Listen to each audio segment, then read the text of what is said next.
শোনো, তোমার অ্যাক্সিডেন্ট হয়েছিল ফেব্রুয়ারি মাসে। বুকের ডান পাশে আঘাত পেয়েছিলাম এবং বুকে আঘাত পাওয়ার কয়েকদিন পর জ্বর এবং কাশি, যে জন্য অ্যান্টিবায়োটিক দেওয়া হয়েছিল।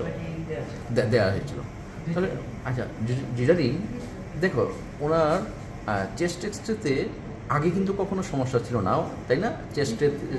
চেস্টের কোনো প্রবলেম ছিল না। অ্যাক্সিডেন্টের পর, যেই অ্যাক্সিডেন্টের ডান পাশে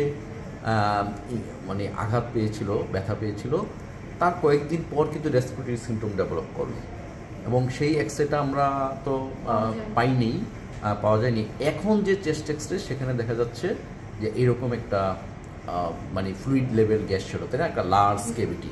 তো এই ব্যাখ্যা কী? এবং লাং অ্যাবসেসের যে ফিচার, যে purulent sputum, foul smelling sputum, clubbing, ওইগুলি কিন্তু কিছু নাই। আমরা সেজন্য লাং অ্যাবসেসও বলতে পারবো না। কিন্তু একটা যে অ্যাসোসিয়েশন উইথ ট্রমার পরপর যেটা হলো, এটার ব্যাখ্যা হতে পারে এই যে ট্রমাটিক নিউমোটোসিল।